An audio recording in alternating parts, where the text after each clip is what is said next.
Hello live friend, good and wie geht's। आज के lesson में हम करने वाले हैं वेक्सल प्रीपोजिशन के चार बाकी प्रीपोजिशंस। ठीक है, पिछले लेक्चर में हमने किए थे इन, अन, auf, unter, hinter, और आज करेंगे बाकी चार फॉर, neben, zwischen, über। So this is lesson 2 of वेक्सल प्रीपोजिशनन। वेक्सल प्रीपोजिशनन का सीधा मतलब है वे प्रीपोजिशंस जो कभी दाटिव हो जाते हैं, कभी अकुजाटिव ले लेते हैं। फाइन। उसका कंडीशन क्या है? If there is a movement, if you can put the question wohin, then it is accusative. If it is stationary, if there is no movement, and if the question is one, that is time related, then it is dative. Fine. तो शुरू करते हैं। और जिन्होंने पिछला video नहीं देखा उसको जाके एक साथ देखें, because in total there are 9 वेक्सल preposition and we should know all of them. Fine. So फोर, फोर का मतलब क्या होता है? फोर का जो बेसिक सेंस होता है, सामने। ठीक है, in front of. Fine, that is the sense. So वोहिन, वोहिन मीन्स मोमेंट। मोमेंट हो रहा है, तो मोमेंट कैसे पता चलेगा? ये हमको पता चलेगा वर्ब से, सेंटेंस देख के पता चलेगा। फाइन। जैसे for example, erstellt den Sessel vor den Schreibtisch। What is Schreibtisch? Writing desk, study table, and Sessel is armchair। ठीक है। so erstellt den Sessel, उसको कहाँ रख रहा है? for den Schreibtisch। सो स्टेलेंट का मतलब ये है, जैसे कि पिछले वीडियो हमने डिस्कस किया था डिटेल में, कोई खड़ी चीज को उठा के किसी दूसरी जगह पर रखना, नॉट इन लाइंग पोजीशन। ठीक है, जैसे चेयर हो गया, सेशल हो गया, सोफा हो गया, ये चीजें।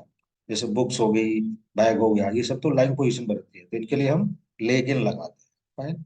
सो एस्टेल्ट एंड सेशल फोर्ड एंड श्राइब टेस्ट, मतलब एक जगह से उठा के दूसरी जगह पर रख रहा है। So there is a movement, स्टेलिन always takes the movement. So this is आकुजाटिव। और आकुजाटिव में डेर श्राइब टेस्ट क्या हो गया? डेर श्राइब टेस्ट। Fine. Right. Das Taxi hat mich vor die Haustür gebracht। Das Taxi hat mich vor die Haustür gebracht। अब ये for die Haustür क्यों हो गया? इट्स बिकॉज gebracht जो है दैट इज ब्रिंग इन, मतलब टैक्सी मुझे वहां घर के सामने लेके आई। ठीक है। फाइन। हाउस टूर is the door of the house. हाउस टूर, हाउस प्लस टूर। Fine. So again there is a moment. Now अब इसी का देखिए, वो एंड वन। वो मीन्स वेयर स्टेशनरी, वन is temporal, time related. So उस केस में भी ये डाउट दाटिव होता है। Sorry. So er sitzt vor seinem Haus, is sitting in front of his house। so for is in front of, before, सामने। so er sitzt vor seinem Haus, वो बैठा हुआ है ना, so there is no movement, so it is dative। और dative में क्या हो जाएगा? sein house का seinem house हो जाएगा, जैसे das house का dem house हो जाएगा। फाइन। सो ये चीजें क्यों हो रही है? प्रीपोजिशन की वजह से हो रही है। इसके अलावा इसमें बाकी जो चीजें दाटिव अकुजाटिव रहेंगे वो तो रहेंगी रहेंगी। So it's because of the preposition that the case is changing, and that's the reason we call it वेक्सल प्रीपोजिशन। फाइन। सो फॉर देम एसन मोसमन sich die Hände waschen। So ये जिक आ गया, दैट इज रिफ्लेक्सिव, इसको करेंगे आप, मतलब खाने से पहले। फॉर डेम एसन, सो एसन यहाँ पे है, इसका जो सेंस है, it's not the, it's not eating as a verb, but as you can say as a food or the process of eating। ठीक है। and that's the reason it is capitalized, capital में लिखा है, noun बन गया। so for them ऐसे, अभी यहाँ पे देखिए, वो क्वेश्चन नहीं बनेगा, वोहिन भी नहीं बनेगा, क्या बनेगा? वन बनेगा। कब? खाने से पहले। for them ऐसे मुसमन दिहंते वर्ष। ठीक है, इंसान को हाथ धोना चाहिए। Fine. So for dem Frühstück jogt er täglich। for dem Frühstück, Frühstück is breakfast, मतलब ब्रेकफास्ट से पहले जॉग्ड एयर täglich, वो डेली जॉगिंग करता है। फाइन। नेबन, नेबन का मतलब क्या होता है? बगल में, नेक्स्ट टू, एडजेसेंट टू, बगल में। ठीक है। Fine. In addition to, apart from, वो भी सेंस होता है। ठीक है। जैसे मैंने पहले बोला है कि प्रीपोजिशन का एक बेसिक सेंस तो होता है, मगर उसके अलावा उसके कई सारे एप्लीकेशंस होते हैं। So all that we should try to know. So वो है, मूवमेंट होगा तो हैंगे डस बिल्ड नेबन डस फेंस्टर। तो मान लीजिए खिड़की है, फेंस्टर इज खिड़की। ठीक है, विंडो। सो आप किसी को बोल रहे हैं हैंगे डस बिल्ड, सो हैंगे मीन्स दैट इज इम्पेराटिव। ठीक है। सो हैंगे डस बिल्ड नेबन डस फेंस्टर, मतलब उसके बगल में, खिड़की के बगल में बिल्ड को यानी पिक्चर को लगा दीजिए। सो क्या हो गया? मूवमेंट है, एक जगह से उठा के लगाएंगे, सो this is Akkusative. Ich setze mich neben meinen Vater. Ich setze mich, अब यहाँ पे दो चीज है।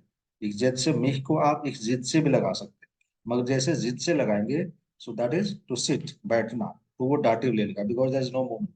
But when you say ich setze mich, ध्यान से सुनिएगा, ich setze mich मतलब I am seating myself, जैसे बोलते हैं ना, please be seated, sit and be seated, so वो वाली फीलिंग है। और उसको अच्छे से समझना है तो उर्दू वाला एग्जाम्पल लीजिए, तशरीफ रखिए, so there is a movement, but if you just say sit, उसमें मूवमेंट नहीं, फाइन।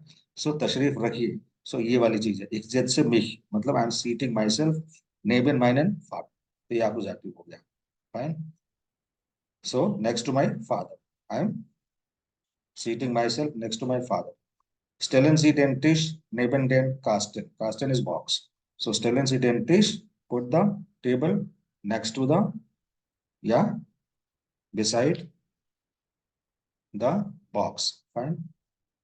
वो वन, अब इसी सेंस में देख लीजिए, वो और वन के केस में ये डाटे हो जाएगा कैसे, एक जी जिट्स नेबन इयरम ब्रूडर, ये जिट्स लग गया तो यहाँ पे डाटिव ले लेगा, because there is no moment. जी जिट्स नेबन इयरम ब्रूडर मतलब वो अपने भाई के बगल में बैठी है। Sie wohnt neben mir. Simple. Sie wohnt neben mir. So she is residing. She is living. तो उसमें मूवमेंट नहीं है ना, वो मेरे बगल में रहती है। Sie wohnt neben mir. So there is no movement. So it is. अब इसका क्वेश्चन क्या बनेगा, वो, ठीक है। Neben seinem Haus hat er auch eine Rente, जैसे मैंने बोला in addition to, apart from that, उसके अलावा, इस सेंस में भी यूज होता है, in addition there to, fine। So neben seinem Haus hat er auch eine Rente, Rente is pension, जैसे मान लीजिए घर उसका संपत्ति है, तो उसके घर के अलावा उसके पास एक पेंशन भी है, फाइन। सो इस sense. Now next is tuition, tuition means between, ठीक है, बीच में। सो wohin के केस में मोमेंट है तो अगेन akkusativ, जैसे er hängt den Spiegel zwischen die Tür und das Fenster। so Spiegel is mirror, er hängt den Spiegel, वो hang कर रहा है किसको, स्पीगल को, मिरर को, किधर, zwischen die Tür, between the door and the window, ठीक है। सो दोनों का क्या होगा, die Tür and das Fenster akkusativ होगा। लेकिन सी टेलर स्विशन डस बेस्टेक, अब ये देखिए, डेयर टेलर होता है यहाँ पे, डी टेलर क्यों है, क्योंकि प्लूरल, टेलर मीन्स प्लेट, एक से ज्यादा प्लेट्स हैं। सो अभी यहाँ पे लेगन लगाया हमने, क्यों, क्योंकि प्लेट हमेशा लाइन पोजीशन में, उसको खड़ा करके नहीं रखते हैं। अगर आपको खड़ा करके जबरदस्ती रखना है तो टेलर लगा सकते हैं, that's your choice, fine. So लेगन सी डी टेलर स्विशन डस बेस्टेक, ठीक है। व्हाट इज बेस्टेक, कटलरी, ठीक है। सो अगेन एक्कुसाटिव बिकॉज ऑफ मूवमेंट, हम उठा के रख रहे हैं, वो वन, इस केस में क्या हो जाएगा, data. Tobias zits zwischen zwei Mädchen, Tobias दो लड़कियों के बीच में बैठा हुआ है, सो बैठा हुआ है इसलिए zwischen zwei Mädchen, dative. Der Spiegel hängt zwischen der Tür und dem Fenster, अभी आपने स्पीगल को लटका दिया, मिरर को लटका दिया, अभी तो वो लटक रहा है ना, ये संयोग की बात है कि हैंगन का दो मतलब होता है, लटकाना और लटकना, एक बार लटका दिया फिर वो लटकता है। सो द स्पीगल हैंग, the mirror is hanging between the ट्यूअर उन डेम फेंस्टर, ये हो गया डाटिव दोनों का, फाइन। यूबर, यूबर इज अबव, जैसे मान लीजिए टेबल है, टेबल के ऊपर आप कोई चीज रखेंगे तो क्या होगा, आउट लगाएंगे, ऑन, ठीक है, इन दैट सेंस। मगर उसको टच नहीं करेगा, उसके थोड़ा गैप के ऊपर रहेगा, तो उसके लिए हम यूबर लगाएंगे, अबव। सो du kannst das Bild über das Sofa hängen, du kannst das Bild über das Sofa hängen, sorry, मतलब पिक्चर को आप, पिक्चर को तुम सोफा के ऊपर लटका सकते, फाइन। सो इट इज अकुजा, बिकॉज एक जगह से आपको दूसरी जगह उठा के लगाना। एक ये you buddy brick, I am going over the bridge, so again there is movement। er springt über den Fluss, he is jumping over the river, so यहाँ पे ये accusative हो जाएगा। वो वन, again this will be dative.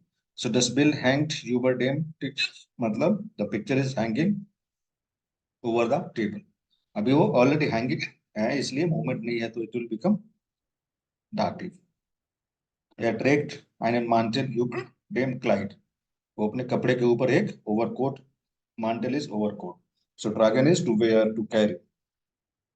So this is again dative. Er wohnt über der Straße. He lives across the road, across the street, in that sense. So again, there is no movement. Er wohnt. So this is again dative. Fine. So ये जो trick है, ये जो rule है movement no movement का, इसको लगाना है सिर्फ वेक्सल प्रीपोजिशन के साथ।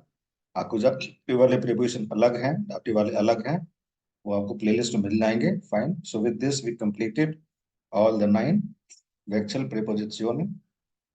I'm sorry. Thank you so much for your time and patience. See you in the next session. Auf Wiedersehen.